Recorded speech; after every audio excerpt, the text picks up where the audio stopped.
परम पूज्य शास्त्री उपदेश उपेंद्र मुनि जी महाराज साहब के पावन पवित्र चरणों में कोटि कोटि वंदन करने के उपरांत उपस्थित मोक्षाभिलाषी आत्माओं आपके समक्ष अपने विचार व्यक्ति गुरु से करो भजन गुरु पंक्तियां हैं आशा है सभी मिलकर बोलने का भाव रखते हैं।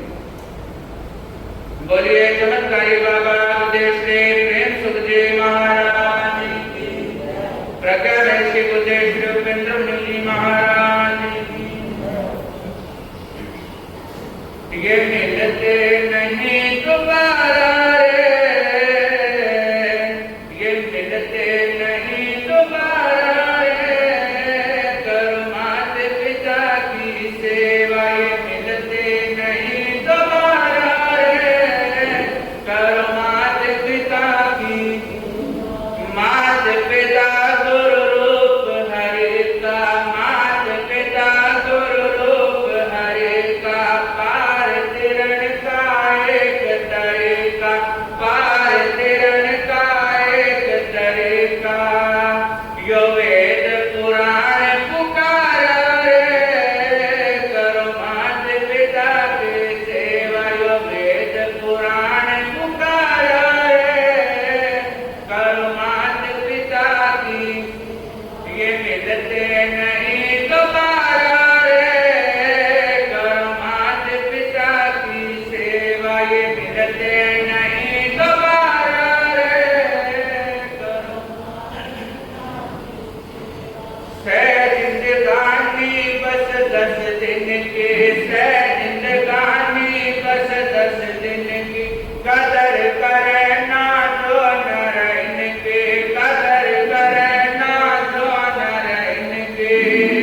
वो फिरता मारा मारा रे, करो मात पिता की से। वो फिरता मारा मारा रे, करो मात पिता की। ये मिलते नहीं दोबारा रे, करो मात पिता की सेवा। ये मिलते नहीं दोबारा रे, करो मात पिता की सेवा। जितने तीरथ दुनिया भर में, जितने तीरथ दुनिया, सबके सब हो अपने घर में, सबके सब हो अपने घर में।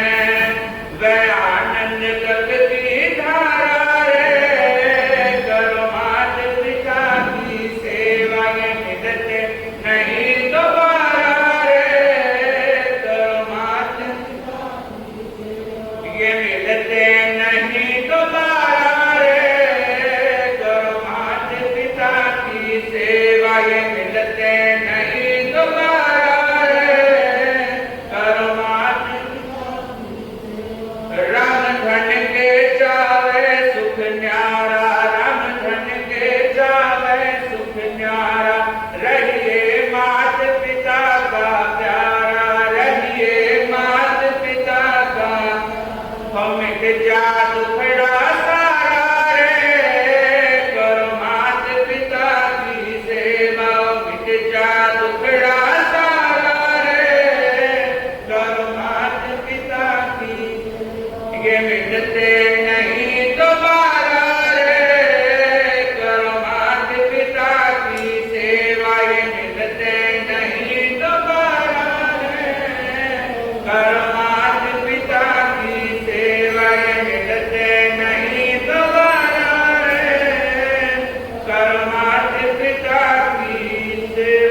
धैर्य के विषय में मैं आपके सामने कुछ कहना चाहूंगा।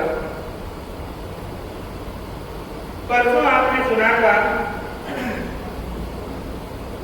कि विपत्ति काल में व्यक्ति को सूझबूझ और धैर्य से काम लेना चाहिए।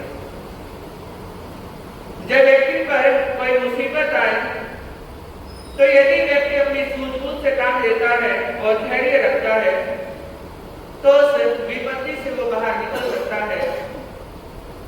आगे कहा, धैर्य है सिद्धिदाता। जीवन के साथ हानि और लाभ, सुख और दुख का अनादिकालीन संबंध है। अगर व्यक्ति को जीवन मिला है तो उसमें हानि भी होगी, लाभ भी होगा, दुख भी होगा और सुख भी होगा।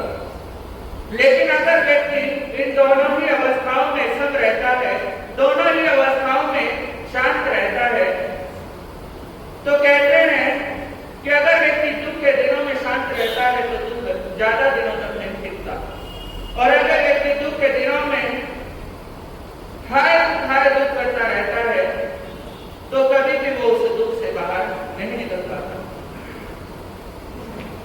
एक प्राचीन सूक्ति में कहा गया है, त्याज्यम में धैर्यम विधुरय विकारे, अर्थात विपत्ति काल में भी व्यक्ति को धैर्य नहीं खोना चाहिए। धैर्य ही वह परम मंगल अनुष्ठान है जो प्राणी को उसके अभीष्ट की सिद्धि दिलाता है। मन में यदि धैर्य है तो बड़े से बड़ा कार्य भी सहज और सरल हो जाता है, और यदि धैर्य का भाव है तो सरल कार्य भी अति कठिन बन जाता है। जब व्यक्ति किसी कार्य को धैर्य के साथ में करता है तो बड़ा से बड़ा कार्य भी आसानी से हो जाता है, और जब व्यक्ति के मन में धैर्य नहीं होता, सब्र नहीं होता, तब व्यक्ति छोटे से कार्य को करने में भी बहुत टाइम लगा देता है। कहते हैं एक बार एक नगर में बंदरों का आतंक हो गया। नगर के बाहर एक आम का वृक्ष था, एक आम का बाग था, जिस बाग में हजारों आमों के वृक्ष लगे हुए थे। बंदर रोज उस बाग में जाते, पेड़ों पर कूदते और कुछ आम खाते, कुछ व्यर्थ करते और पत्ती टहनियां भी तोड़ देते थे। अब वहां का जो माली था वो बेचारा पूरा दिन डंडा हाथ में लेकर उनके पीछे भागता रहता, लेकिन एक माली और हजारों बंदर रोज नुकसान खाता, लेकिन बंदरों का कुछ भी नहीं कर पाता था। अब एक दिन माली ने विचार किया, और विचार करने के बाद उसने 4-5 युवकों को वहां पर अपने पास बाग की रक्षा करने के लिए रख लिया। अब बाग की रक्षा के कई सारे मालिक हो गए, तो बंदर जैसे ही बाग में आते वो सारे युवक डंडा लेकर उनके पीछे भाग जाते।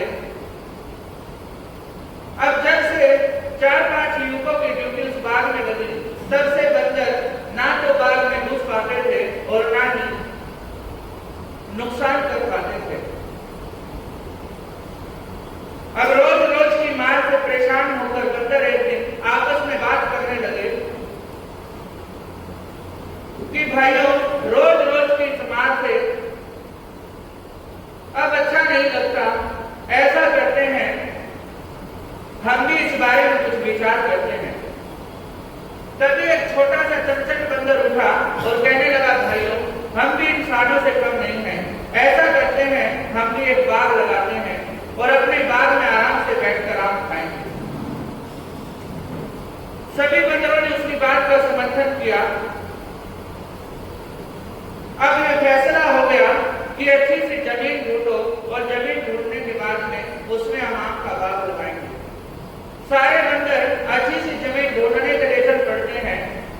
उन्हें अच्छी सी जमीन मिल जाती है, और जमीन मिलने के बाद सभी बंदर अब आमों की गुठलियां इकट्ठी करते हैं और लाकर उस जमीन में बो देते हैं।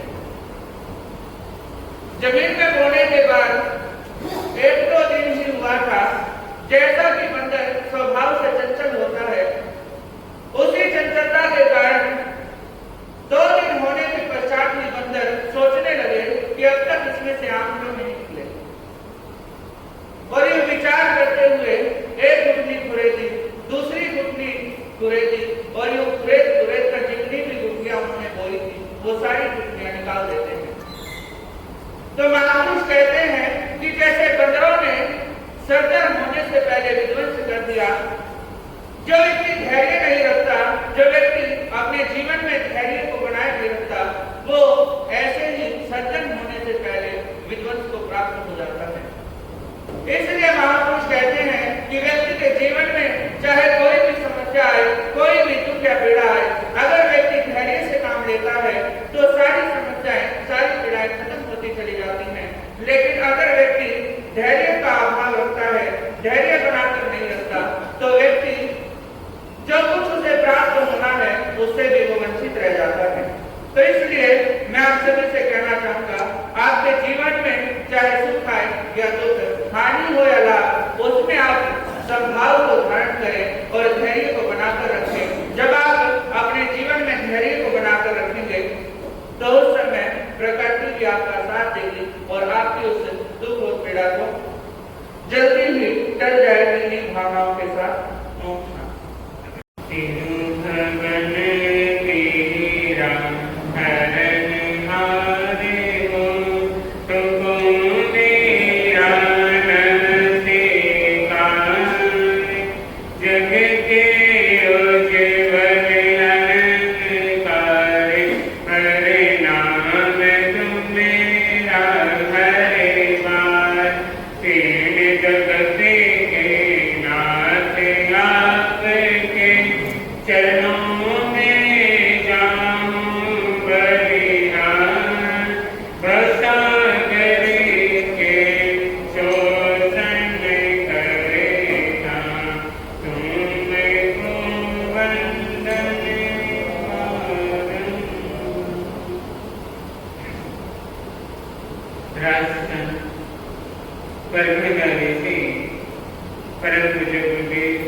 अपने विचारों को उसे पूर्व कुछ पंक्तियां सभी बिल्कुल होने का भाव रखेंगे। बोलिए चमत्कारी जादव गुरुदेव श्री प्रेम सुख जी महाराज की, परम पूज्य गुरुदेव श्री उपेंद्र जी महाराज की। थोड़ा ध्यान लगा, थोड़ा ध्यान लगा, गुरुवर डोरे डोरे आएंगे, तुझे राह को दिखाएंगे। थोड़ा ध्यान लगा, थोड़ा ध्यान लगा, गुरुवर डोरे डोरे आएंगे, तुझे राह को दिखाएंगे। थोड़ा ध्यान लगा, अखियां मन की खोल, अखियां मन की खोल, तुझको दर्द वो कराएंगे, तेरी आत्मा जगाएंगे। अखियां मन की खोल, अखियां मन की खोल, तुझको दर्द वो कराएंगे, तेरी आत्मा जगाएंगे। अखियां मन की खोल, है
अखियां मन की खोल तुझको दर्श वो कराएंगे, तेरी आत्मा जगाएंगे।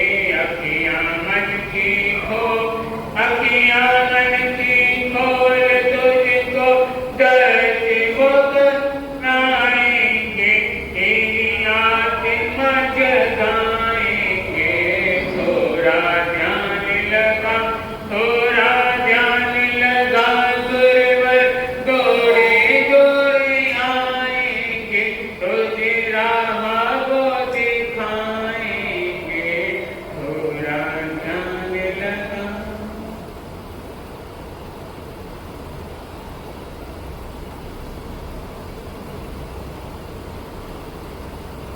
उपस्थित जुड़ा गए ग्रंथों, आज सुन रहे थे मान के बारे में। कहते हैं जी मान कितने तरह का होता है। मान 4 तरह का माना गया है।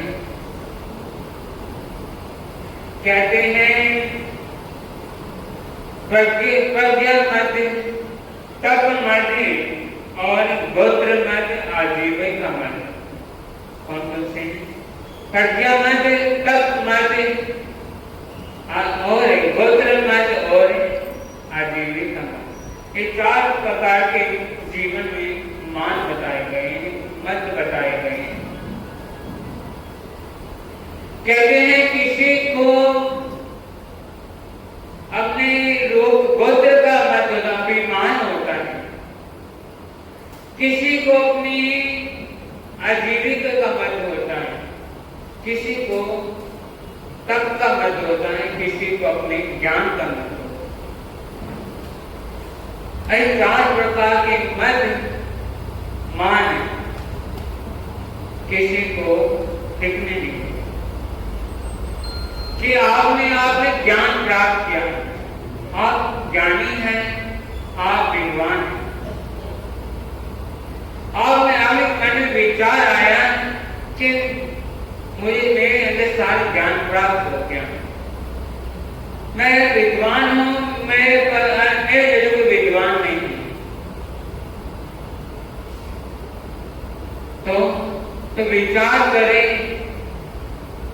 कि रावण जैसे कोई विद्वान हुआ या नहीं हुआ। अनेक ऋषि मुनि जो संसार में हुए हैं, क्या उनसे ऐसा कोई ज्ञान है? नहीं है। अनेक ऋषि जिन्होंने ज्ञान के आगे है को झुकाने के लिए तैयार थे, लेकिन उनके मन में, उनके भीतर के विचारों में मत पैदा नहीं हुआ। आपको ज्ञान है तो सोचिए आपको कौन से ज्ञान प्राप्त हुआ है? एक सामान्य ज्ञान है या वो से ज्ञान है? आपके ज्ञान के आगे क्या होगा? सूर्य के समान वो ज्ञान बराबर है। तो आप सोचिए जिस प्रकार सूर्य को दीपक दिखाने समान है, सूर्य के आगे दीपक की कोई वो नहीं होती, कोई प्रकाश नहीं होता। तो उसके प्रकार थोड़ा सा ज्ञान लेकर इतना अभिमान किस चीज से? आज का अब कोई गोत्र मिला है, चाहे किसी प्रकार गोत्र में आप पैदा हुए, आपने जन्म लिया है, आपने इस जन्म का अपनी गोत्र प्राप्त कर लिया, इसमें अभिमान कर लिया, लेकिन अगले जन्म में आप कौन से नीच गोत्र प्राप्त करते हैं या उस गोत्र प्राप्त करते हैं?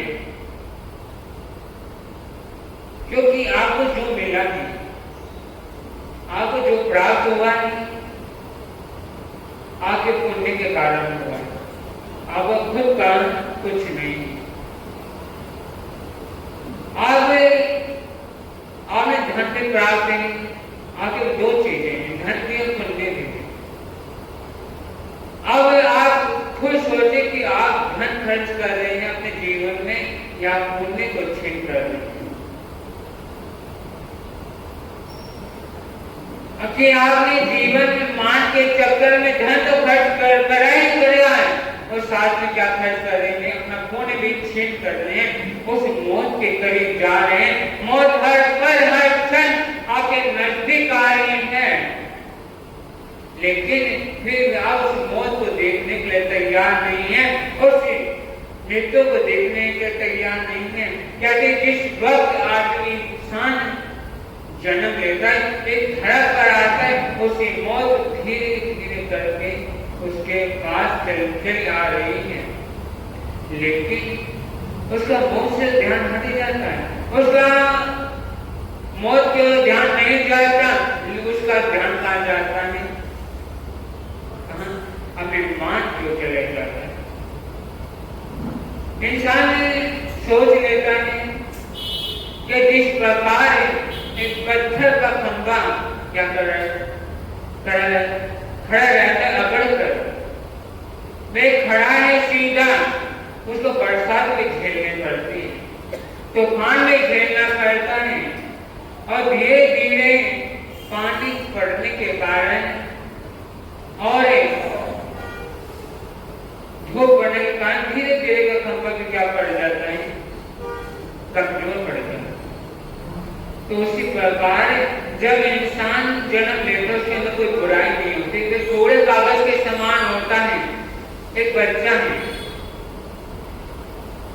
और थोड़े कागज के समान, उसके अंदर कोई ज्ञान नहीं है, कोई समझ नहीं है, उसको ये नहीं पता कि पाप क्या है और पुण्य क्या है, वह अबोध है।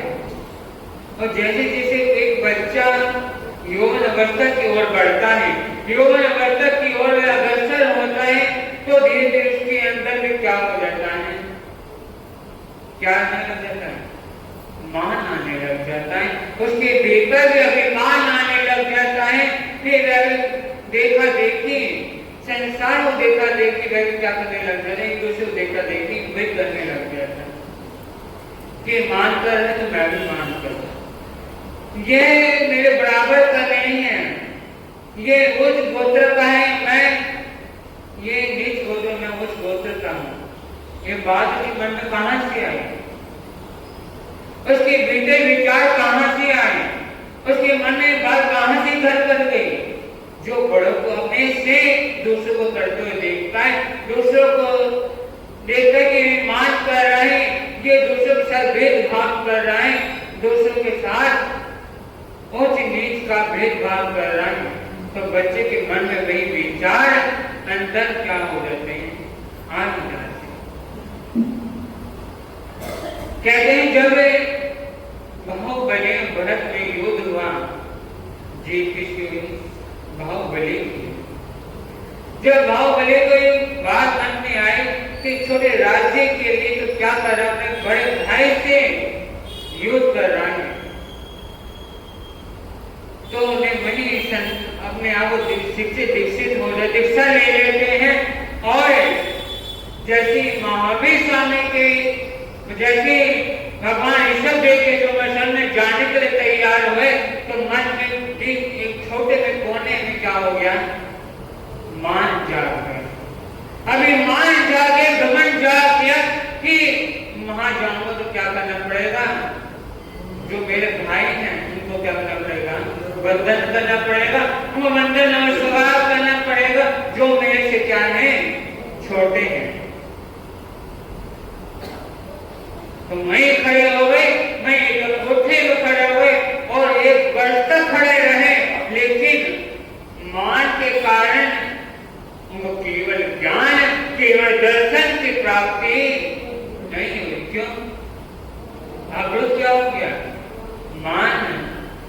लेकिन मन में अभिमान जाग गया था कि मैं वहां गया तो वहां मुझे झुकना पड़ेगा, वहां को मंदिर नमस्कार करना पड़ेगा, जो मैं हरगिज़ स्वीकार नहीं कर सकता। शरीर में लताएं चढ़ गई, सिर में पक्षियों ने घोंसला बना लिया, दीमक चढ़ गए, लेकिन अपने शरीर को हिलाया डुलाया नहीं, खड़े रहे अडोल। लेकिन फिर केवल ज्ञान की प्राप्ति क्या नहीं हुई। तो भगवान ऋषभ देव के दोनों बहनों को भेजा कि जाओ मुक्ति बोध हो कि जो जिस अभिमान पे चढ़े हुए हैं तब तक प्राप्ति नहीं हो सकती। तो ब्रह्मणी और संदेह गई, क्योंकि दोनों क्या थी, बहनें थी।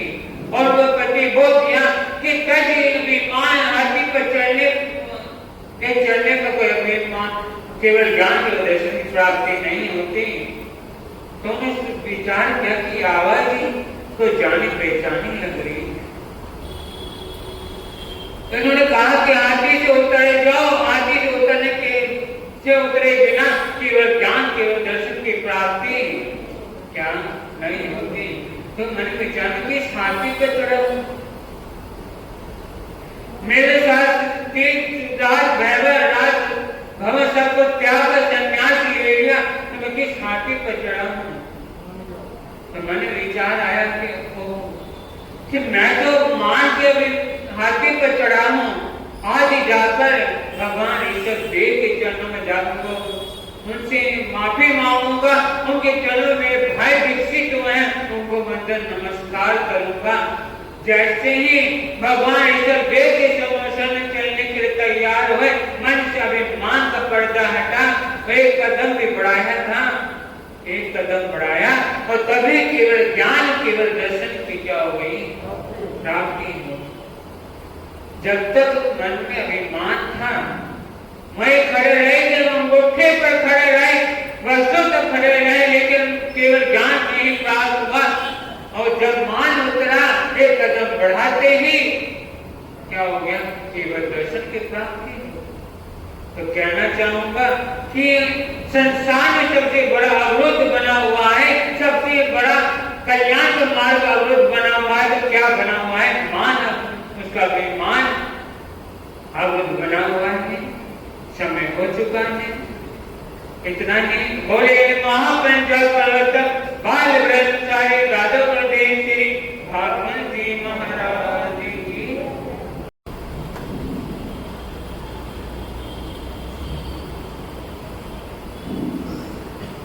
जय हो साधु जीवन की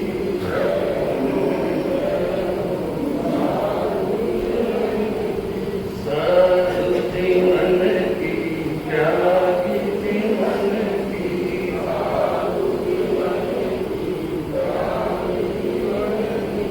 सुरसमुख जो अति प्रिय कल्पवृक्ष सम सुख के इंद्र को चयन महावीर को करता हूँ शब्द मात्र गुरु के गुरु भाग मल का डरता हूँ मैं मन जान जिनकी पावन के पास से मिलता भक्तम नाशते आत्म ज्ञान निर्मल कीर्ति पावन चारित पतन जिनका सबला महिमाशाली परम उत्तम संयम श्रेष्ठ धर्म सेवा भावी गुरुवर मेरे हे पकड़ सन्यासी रागे अभय गगन मुंडालो गुरु प्रेम सुख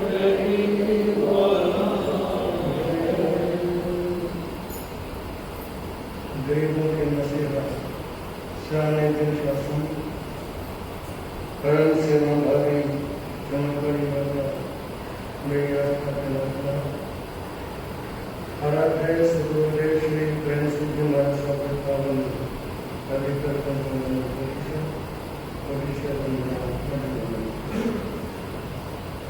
मोक्षम दिवस से पुण्य मनाता हूँ। आपके सामने विचार प्रगति से कृष्ण के हंसने परम सेवा भागी परम विजय उदय गुरु परिवर्तन की प्रेम और चिंतामणि वासना भगवान और तपस्वी पशु वैष्णव पाया पाया पाया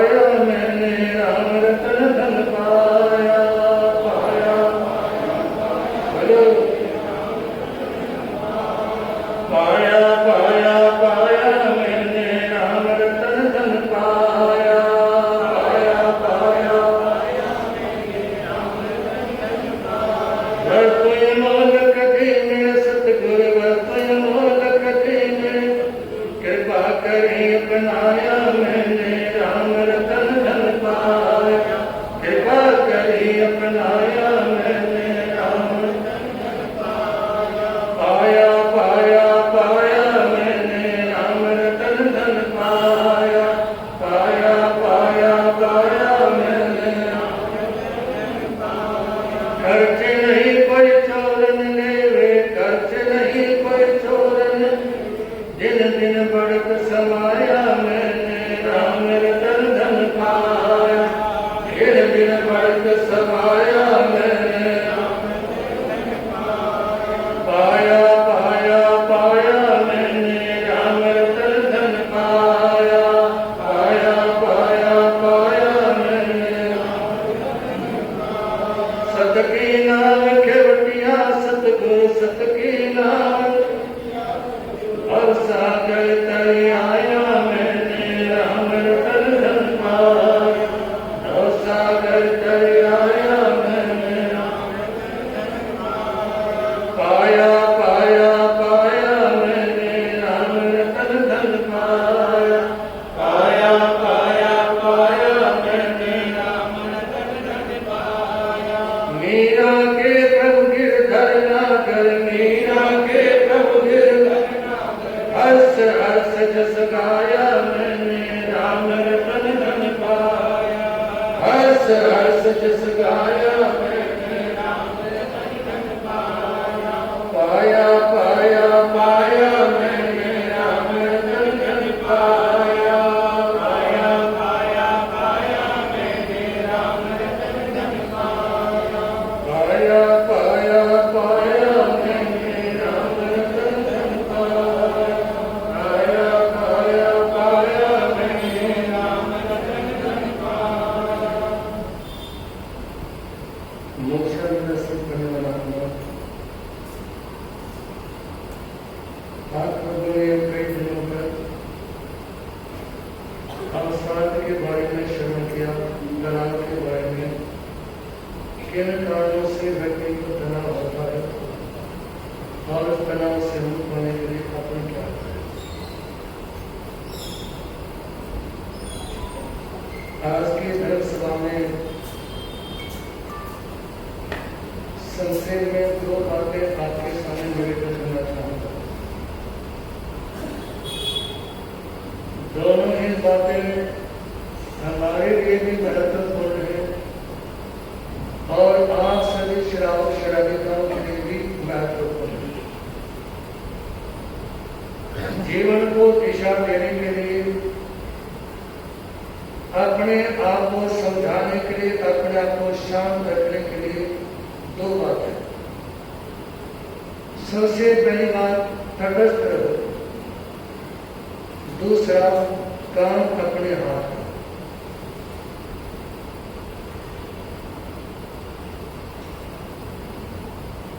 हमारे भावनाओं की चार सहयोगी भावना है: नैतिक, प्रमुख, कारुण्य और मध्यस्थ। सहयोगी भावना, ये जो सहयोगी भावना है ये अन्य भावना में काम करती है। सहयोगी भावना अन्य भावना में काम करती है। जैसे श्रावक के 5 अणुव्रत हैं और में गुण व्रतों का और शिक्षा व्रतों का बड़ा सहयोग होता है। 5 अणुव्रतों के पाने में गुण व्रतों का और शिक्षा व्रतों का बड़ा सहयोग होता है। इसी तरह से आप जो भी साधना करेंगे, धर्म की आराधना करेंगे, 12 भावनाओं का चिंतन करेंगे, तो ये जो सहयोगी भावना है इनका परम सहयोग रहता है। साधना के क्षेत्र में भी और भावना के अनुपालन में। पहली बात, तटस्थ रहे। धर्म प्राप्ति के लिए धर्म शास्त्र पढ़ने वाले, शूद्र के घर का भोजन करने वाला ब्राह्मण, विषहीन, दंतहीन सर्प, ये अपने जीवन में कोई अच्छा कार्य नहीं कर सकते। इनकी सारी क्रिया व्यर्थ होती है।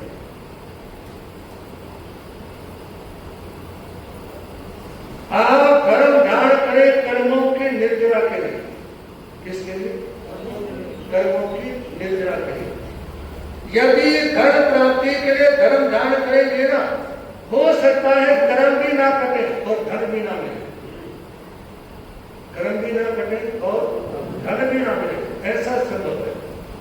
लेकिन यदि कर्म निर्जरा के लिए धर्म धारण करेंगे ना, तो कर्म भी कटेंगे और धन भी मिलेगा। क्योंकि कर्म काटने वाले व्यक्ति का पुण्य प्रबल होता चला जाता है और इस संसार में जितनी भी भोग की, त्रिभोग की, उपभोग की चीजें है ना, वो सब पुण्यवान लोगों को उपलब्ध होती है। शूद्र के घर का भोजन करने वाला ब्राह्मण, जिन घरों में अंडा आता है, मांस आता है, शराब आती है, उनके घरों का भोजन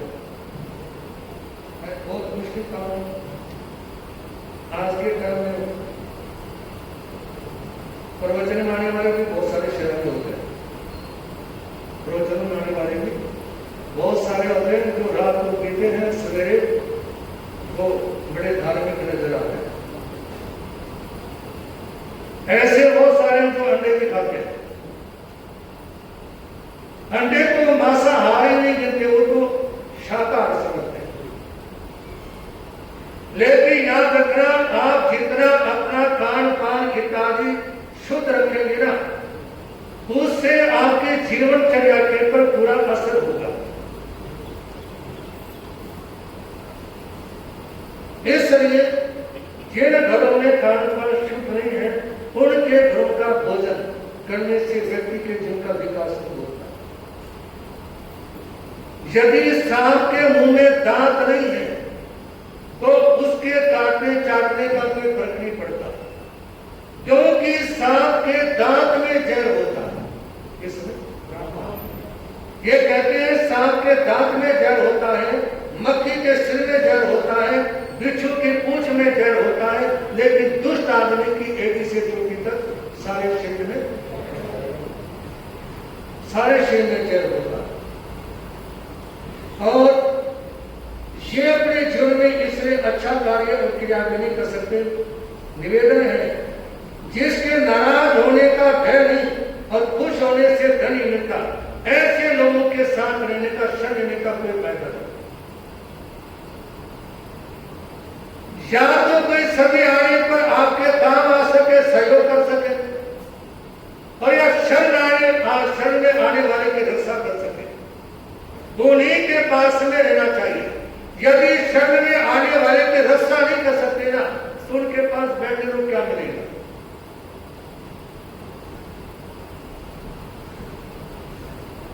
सिद्धार्थ और देवदत्त चाचा ताऊ के बेटे थे। देवदत्त ने हंस का शिकार किया और घायल हंस किसके पास जा गया? सिद्धार्थ के पास, जो बुद्ध के नाम से प्रसिद्ध है। और जिस समय उनके सामने देवदत्त ने कहा ना कि मुझे मेरा शिकार दो, तो सिद्धार्थ ने कहा कि शरण में आने वाले की रक्षा करना मेरा धर्म है, मैं आपको ये घायल हंस नहीं दे सकता। और ये संघर्ष लंबे समय तक चलता रहा, यहां तक कि सिद्धार्थ भी दीक्षित हो गए और सिद्धार्थ के चरणों में देवदत्त भी दीक्षित हो गया। दीक्षित होने के बाद में सारी जिंदगी देवदत्त ने सिद्धार्थ को कष्ट दिया। और याद रखना, यदि कोई व्यक्ति अपने गुरु से क्लेश करता है, झगड़ा करता है, तो आखिरी समय में पागल होता है। जिंदगी के आखिरी समय में वो पागल हो जाता है। प्रवचन में मैं कईयों के नाम गिना सकता हूं जो पागल हो गए, लेकिन धर्मसभा में फिर धार्मिक चर्चा, क्योंकि पागल होने वाले उनकी भी सेवा करनी होती है। यदि कोई पागल हो जाए जय दिवाकर पूज्य श्री चौथवर जी महाराज साहब ने एक पागल संत की सेवा की उससे पहले उनका कोई परिचय प्रभाविताली नहीं था, लेकिन पागल संत की सेवा की और उस पागल संत ने मरने से पहले कहा था कि चौथगल जैसे मुझ जैसे पागल के पीछे मक्खियों का झुंड घूमता है, इसी तरह से तुम्हारे पीछे लोग घूमे सेवा। लेकिन निवेदन आपके सामने, जिनके ना नाराज होने का नुकसान ना खुश होने का फायदा, उनकी शरण में रहने से कोई लाभ नहीं है। जो किसी को ना दंड दे सकता है और ना कृपा बरसा सकता है, क्या करेंगे उनके साथ? गलत काम की तो सजा नहीं दे सकता और अच्छे काम पर जो पारितोषिक नहीं दे सकता, वो चाहे संत अधिकारी हो और चाहे श्रावक समाज में अधिकारी हो, वो किसी काम के नहीं होते। आज यदि जैन धर्म में, जैन समाज में भी कोई कमी आई है तो किसी बात की, किस बात की? आज जैन समाज में गलत को कोई गलत कहने वाला नहीं, गलत के पक्ष में भी अनेक लोग खड़े मिल जाएंगे, अन्यायी और अत्याचारी का पक्ष में भी बहुत मिल जाएंगे और सही के पक्ष में सही को सही कहने वाले भी नहीं मिलेंगे। इसलिए हमारे समाज का, जैन समाज का पतन होता जा रहा है। सबसे प्राचीन धर्म होने के बावजूद आज जो पंथ 20 साल 50 साल पहले शुरू हुए ना, वो छाए हुए हैं और सबसे प्राचीन होने के बावजूद, क्योंकि यह समाज में एक दूसरे की जड़ें काटने का ही ज्यादा मतलब काम है। एक महाराज जी ने फलस बनवा दी, दूसरे ने आकर उसमें रोडे बनवा दी, एक ने कनेक्शन लगवा दिया, दूसरे ने कनेक्शन काट दिया। अरे आपने पंखा चलाना मतलब बैठा बैठो और प्रवचन में मान लो आप आए, पंखा चल रहा है, चल रहा, उसको चलने दो, उसको बंद नहीं करना। आपको कोई किराया नहीं लगेगा उसमें, क्योंकि आपने चलाया नहीं। आप चलते हुए को बंद करोगे तो भी आपको पाप लगेगा। साधु किसी के घर में जाए, गोचरे नहीं करे, घर में घुसने से पहले सारे पंखे बंद करवाते हैं, वैसे गोचरे करते चलते सारे बंद करवा देंगे। इसलिए जो चलते हैं उन्हें चलने दें। हमारा भी चातुर्मास था, एक धर्म में जाकर प्रवचन में आना, दादाजी कहते हैं महाराज जी यदि पंखा नहीं होगा तो मैं नहीं आऊंगा। उसकी घरवाली कहती थी पंखा चलेगा तो मैं नहीं आऊंगी।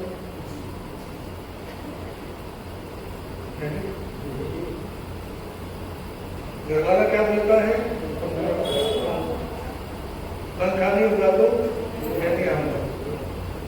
घरवाली क्या बोलती है? और समाज का जाना पहचाना श्रावक है, वीरनगर में तो नहीं रहता वीरनगर के आसपास के इलाके में, नाम ही बोलूंगा मैं आपके सामने। तो मैंने उनके सामने कहा कि बात सुनो, जिसे पंखे के नीचे बैठना ना नहीं बैठा, जहां नहीं चला वहां बैठ जाओ, जहां नहीं चला हमारे कोना है, वो कोना है, ठीक है ना, ये जगह यहाँ बैठ जाओ। लेकिन आपकी कोई भी धार्मिक क्रिया, आपकी कोई भी धार्मिक चर्या किसी दूसरे के लिए कष्ट का कारण बनी है ना, तो आपका धर्म धन गया पानी। एक व्यक्ति अपनी सुविधा के हिसाब से कोई काम करता है और अनेक लोगों के सामने दुविधाएं पैदा होती है, तो उससे कोई लाभ नहीं होता। एक प्रश्न के अनुसार बोला, अनेक सोचिए तेरे पर ऐसा नहीं है, क्योंकि तेरा मेरा जो संबंध है ना, ये इस चतुर्मास का नहीं है, ये बहुत पुराना है, ठीक है ना। लेकिन एक सहज भाव प्रवचन में मैंने पूरे चातुर्मास काल में किसी के पर टिप्पणी करने का कोई भाव नहीं रखा, ना किसी संसाधन के ऊपर, ना श्रावक श्राविका के ऊपर। लेकिन प्रवचन में प्रेरणा देने के लिए बैठते हैं ना, प्रवचन में किसी लिए बैठते हैं? प्रेरणा देने के लिए। तो इसलिए भगवान महावीर बोलते हैं ना कि आपकी कोई भी दैनिक चर्या आपके परिवार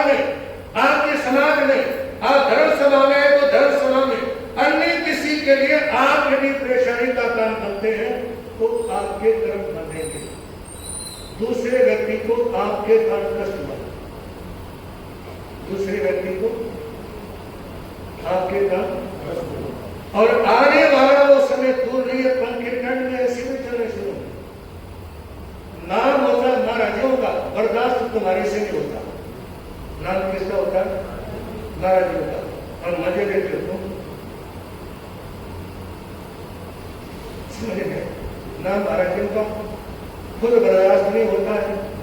और इसलिए निवेदन आपके सामने कि सभी बदलता सारी चीजों के पहले जितनी भी जेल स्थानक है, चाहे किसी कस्बे में थी या दिल्ली में थी, सारी जेल स्थानक 1 किलोमीटर दूर से दिखाई देती थी, और चारों तरफ जेल स्थानक से ऊंची ऊंची बिल्डिंग बन गई। कितने स्थानक ऐसे हैं, आगे समय की लाइटें सारी बंद कर दो ना, तो अंधेरे में कागज भी देखने में दिक्कत हो, अंधेरे में। और अपनी बात बता रहा हूं मैं, मेरे को चश्मा इसी कारण से लगा। हमारा सुल्तान मंडी में चश्मा था, वह अंधेरा रहता था, कई बार देखने में दिक्कत होती थी। मैंने डॉक्टर की सलाह ली, उसने कहा कि आधे नंबर का चश्मा लगा, वो आधे नंबर का परमानेंट भी हो गया उसके बाद। तो इसलिए निवेदन आपके सामने कि जो किसी को दंड नहीं दे सकता और कृपा नहीं बरसा सकता, वो नाराज हो गया तो क्या, और खुश हो गया तो क्या? खुश होगा तो दे नहीं सकता, और नाराज हो गया तो कुछ बिगाड़ नहीं सकता। तो इसलिए निवेदन है, अध्यात्म क्या बोलता है इस बारे में?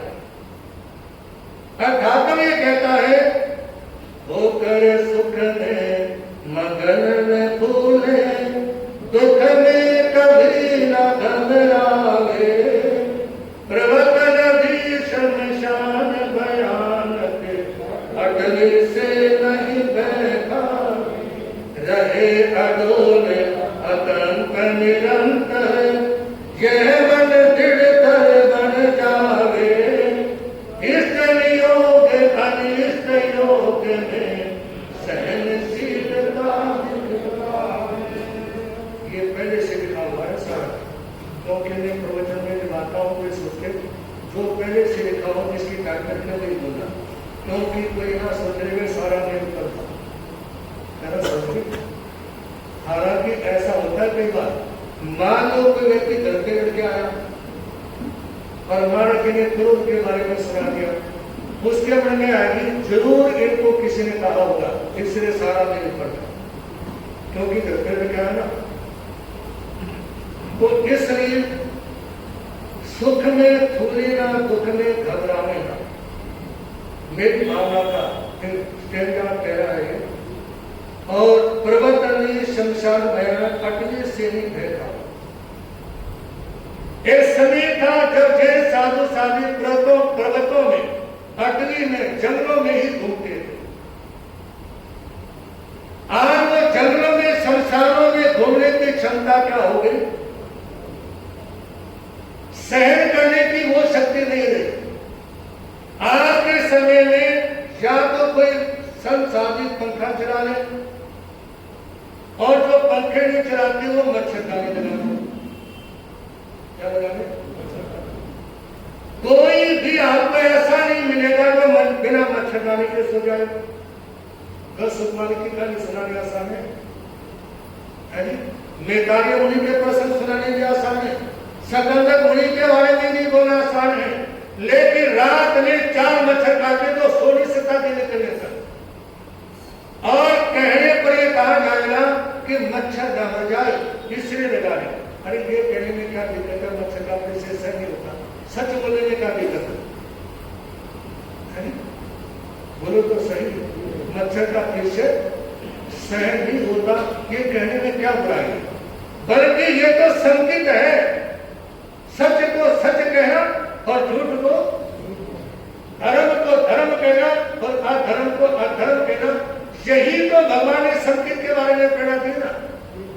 इसलिए आगे ध्यान दें, रहे अडोल अकल निरंतर, ये मन कितना दृढ़ बन जाए, इन पृष्ठों में भी अडोल अकंप हो जाए।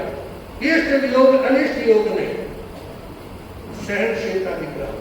इसमें आपके मन का अनुकूल है तो भी सहन करे, प्रतिकूल है तो भी सहन करें। पूज्य श्री ज्ञानमती महाराज साहब, जिनको आखिरी समय में 12 दिन का संतारा है, उस संतारे के दौरान हम उनके चरणों में बिल्कुल वो रहते थे सारा दिन, और उन्होंने संतारा और उसके बारे में लिखा, संतारा मृत्यु नहीं अग्नि तो महोत्सव है। संतारा मृत्यु नहीं अग्नि तो महोत्सव है। लेकिन महोत्सव संतारा उनके लिए है जो संतारे के दौरान भी मुस्कुराते रहते हैं। यदि संतारा लेने के बाद में रोना शुरू कर दिया ना तो महोत्सव नहीं हो सकता। वो बोलते थे, जैसे मान लो पूछ रहे थे महाराज जी मैं सुसाता में हूं, या कोई कहे कि मैं बिल्कुल शांति में हूं। अगले की शांति का पता तभी तो चलेगा तो चुटकी भर के देखोगे। कौन बोलते हैं? पूज्य श्री ज्ञानमती महाराज। मतलब जब आपके प्रतिकूल कुछ है ना तभी तो आपकी सहनशीलता का पता चलेगा। यदि सारी चीजें आपके अनुकूल ही है, बोले सारी चीजें आपके अनुकूल है तो क्या पता चलेगा आपकी सहनशीलता का। गुरु कृपा से 2 ऐसे ज्ञान करने का मौका मिला। एक गुरुदेव के चरणों में, गुरुदेव ने ऐसे अवस्था डॉक्टर ने 6 महीने चलने से मना कर रखा था। 6 महीने आपने चलना नहीं जाना। उन 6 महीनों में गुरुदेव ने दिल्ली से मेरठ, हापुड़, गुलाबी, बुलंदशहर, गुर्जा, अलीगढ़,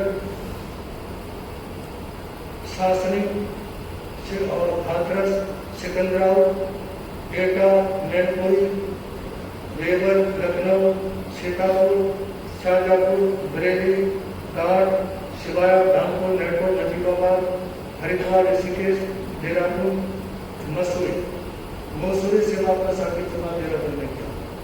6 महीने डॉक्टर ने बेड रेस्ट के बारे में बोल रखा था और 6 महीने में कितना लंबा ज्ञान किया, रेस्ट के समय का ज्ञान था। उस दौरान रास्ते में कई की डेड बॉडी पड़ी हुई मिली और गोचरी जाते समय तब पता चला कि भगवान महावीर ने जो वृक्षों का उल्लेख किया ना, कई बार ऐसा होता है किसी के घर पे गोचरी के लिए जाना हुआ ना तो सामने वाला डंडा लेके आता, सामने वाला डंडा लेके आता। कहीं ऐसा भी हुआ कि किसी ने कहा कि भाई गेट आउट, और कहीं भी ऐसा भी होता है। ये तो जब चलते हैं ना, जब समाज नहीं है तो वहां पता चलता है कृष्णों के सहने का, कष्टों के सहने का। और सबसे बड़ी तपस्या है गोचरी लेकर के आना। कौन सा? इससे मुश्किल काम नहीं है गोचरी लाने से मुश्किल। मैं तो इसको सबसे मुश्किल काम गोचरी का मानता हूं, क्योंकि यदि जिंदगी में किसी के सामने यूं नहीं किया और उसके सामने आधी रोटी रखने देने के लिए पात्रा सामने रखना पड़ा तो कोई छोटी बात नहीं है। और भगवान महावीर ने आचार्य सूत्र के प्रथम शुद्ध सकंद में ये प्रेरणा दी है। उसकी टिप्पणी के अंदर लिखा है कि साधु को सोचना चाहिए कि मैं अनेक घरों के टुकड़े इकट्ठे करने के बाद अपने जीवन का निर्वाह करता हूं तो क्यों ना अपने मन से सेव का पालन करूं। मन से सेव का पालन करने के लिए प्रेरणा दी गई। इसलिए निवेदन आपके सामने इष्ट योग अनिष्ट योग में सहनशीलता दिख रहा है। अनुकूल है आपके, चाहे प्रतिकूल है कुछ आपके, आप उसको क्या करें, क्या करें, क्या करें, सहन करें। आज सहन कोई नहीं करता। लोग ये बोलते हैं आज करे को देख लूंगा, क्या बोलते हैं? एक माता जी कहेंगे महाराज जी क्या करूं, देखा क्या बात होगी। कहा कि वो ये कहती है कि गुड़िया या तो शांत रहा कर, नहीं तेरी आंधी सी यूज कर कहने को किसी क्या कहा। तो आज के समय समय में बड़ी परिस्थितियां लोगों के सामने। ये तो साधु जिस समय घरों में जाते हैं क्या नहीं सामने आता, लेकिन सारी बातें आप लोगों के सामने प्रवचन में कहने की नहीं होती हैं। तो इसलिए निवेदन है, एक बात इष्ट योग अनिष्ट योग की बात है।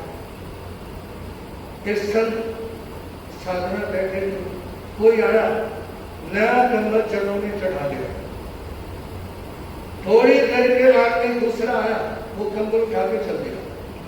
जब किसी ने कंबल चढ़ाया ना, महाराज जी कहते ऐसा ही करते रहो, ऐसा ही करते रहो। थोड़ी देर के बाद में जो कंबल उठा के चला, महाराज जी कहते ऐसा ही करते रहो, ऐसा ही करते रहो। तो जो कंबल उठा के चला था वो वापस आया, कहता महाराज जो चढ़ा के गया ऐसा करते हो उसके लिए तो ठीक था, क्योंकि वो तो सेवा करके गया है, लेकिन मैंने कंबल की चोरी की और आपने कहा ऐसा ही करते हो। महाराज जी ने कहा बात सुन, दान देने वाले का दान देने से कल्याण होता है और चोर का कल्याण चोरी करने से होता है।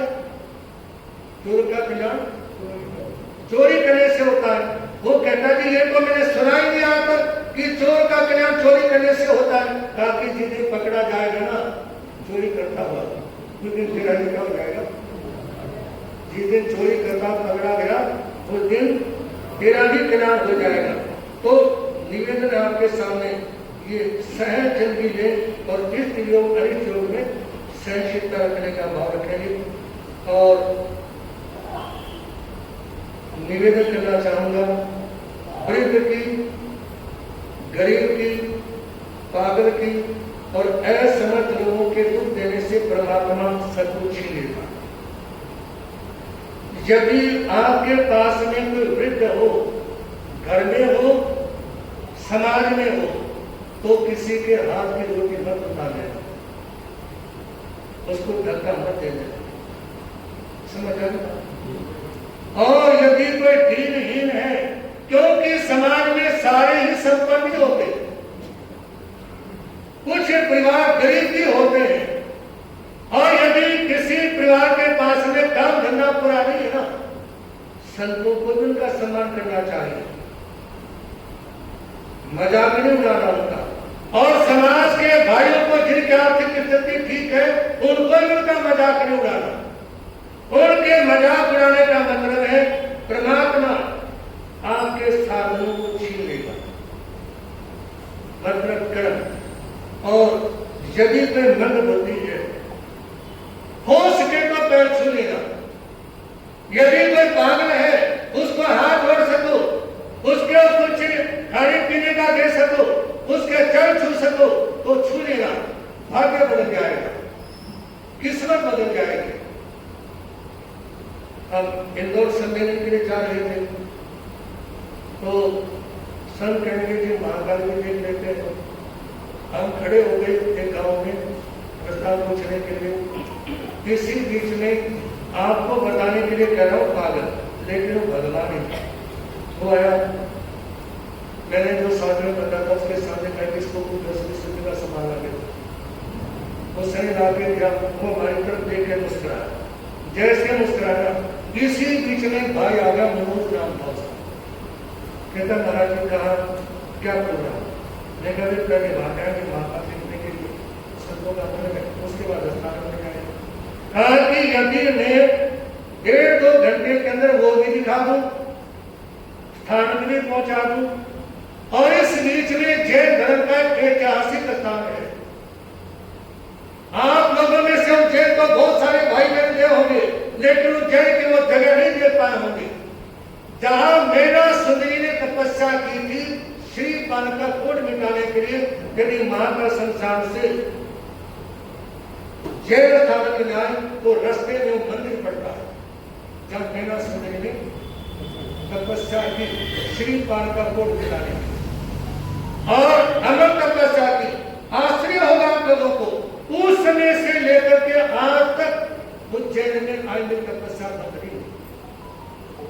समझ रहे बात, लिख लोगे मतलब हम लोग के नाम लिख लेना।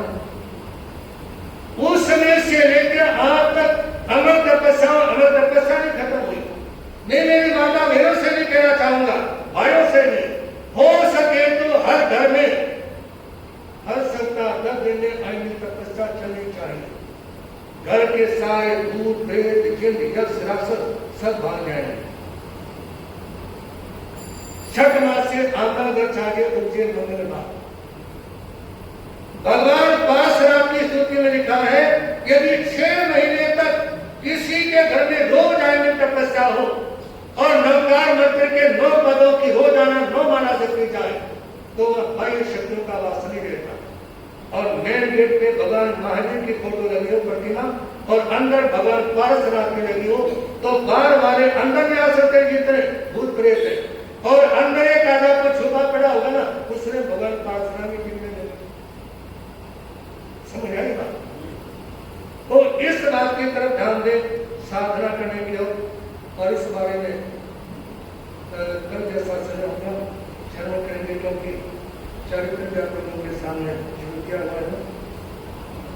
बंदे तूने जन्म जग में बड़े पुण्यों से पाया है, बंदे तूने जन्म जग में बड़े पुण्यों से पाया है। लाल तू उठा ले इससे हीरा हाथ में आया है, लाल तू उठा ले इससे हीरा हाथ में आया है। प्रतिदिन प्रवचन सभा का आनंद ले, बहाने आगे ना करें। बरसात आ गई थी या नाराज की जगह ढेरी थी, सारा दिन बड़ा नाराज जी के पास बैठते, सारा दिन हमारे के कमरे में थोड़ा रहते। इसलिए 1 घंटे का समय निकाल के दिल्ली पहुंचे। एक बार 2 अंग्रेज हिंदुस्तान में आ गए और उनका हिंदुस्तानी भाई भी दोस्त बन गया। कहीं चाय पीने के लिए बैठे, कहते हिंदुस्तान में चाय अंग्रेज लेके आएंगे। एक अंग्रेज ने जल्दी जल्दी चाय पी और सीधा तपस्या टेबल पे। दूसरे अंग्रेज ने चाय पी का मुंह ढा करके रख दिया। और हिंदू भाई क्योंकि लोगों की दिखाने की आदत होती है, मान लो कहीं के भाई आए हैं और समाज के भाई कहना आओ साहब भोजन करो, वो कहेंगे 2-4 घंटे में चलते, 8 घंटे में भाई साहब अभी थोड़ी देर में चलते जैसे पटेल महाराज। अरे जब देना है देना है छुट्टी दो। लेकिन उस समय हिंदुस्तानी भाई ने सोचा कि एक अंग्रेज ने कब सीधा रख दिया, दूसरे ने उल्टा रख दिया। हिंदुस्तान का जुगाड़ प्रसिद्ध है, उसने जुगाड़ लगाई और कब टेढ़ा करके रख दिया। दोनों अंग्रेजों के दिमाग खराब हो गए। एक अंग्रेज कहता कि भाई तूने कब टेढ़ा कर रखा? कहता है पहले तुम बताओ। एक ने सीधा, दूसरे ने उल्टा कर रखा, मैं क्यों बताऊं पहले?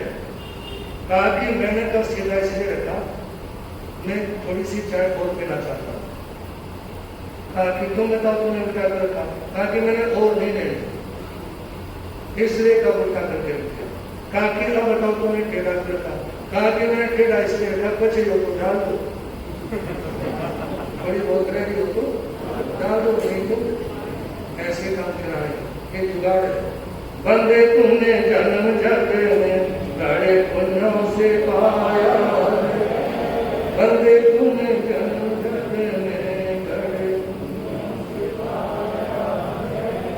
तेरे धोगर भूति थे पार्श्वनाथ भगवान, सुनो श्रोता प्रेम से शिक्षा का संस्थान।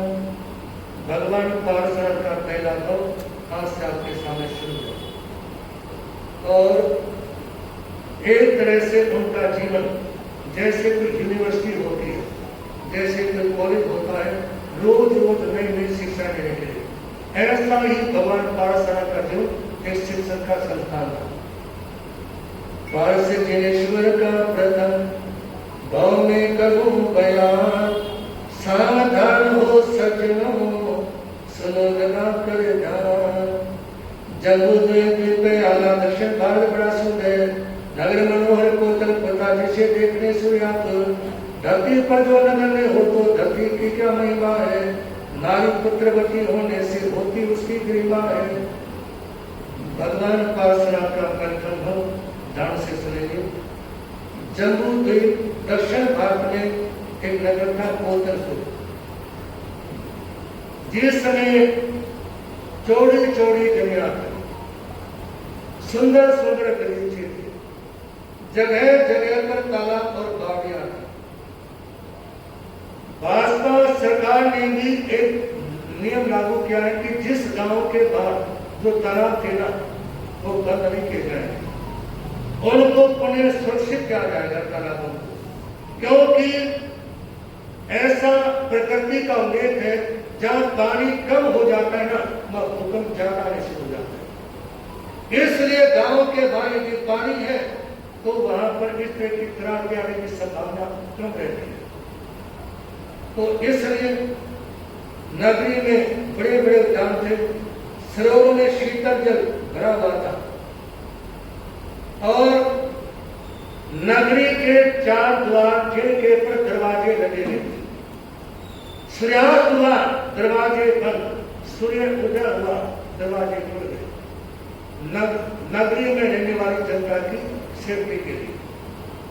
और आज के समय में तो सारे देश में कुछ भी सुरक्षित नहीं है। अब आप लोगों ने देखा होगा ना, जिन विद्यार्थियों ने धरना देना शुरू किया तो विद्यार्थियों की मजबूरी थी, लेकिन विद्यार्थियों की एक नासमझी थी, उन्होंने किसी राजनीतिक व्यक्ति को उसमें नहीं घुसने देना चाहिए। राजनीतिक व्यक्ति घुसे और राजनीति लोगों के घुसने के साथ में आतंकी लोग भी जिसमें घुस गए। ताहिर हुसैन जैसे के दोस्त भी वहां पर थे। तो ऐसे में यदि ये आंदोलन 5-10 दिन और ज्यादा लंबा चल जाता ना तो देश में ये नहीं पता कितनी बड़ी त्रासदी हो सकती थी।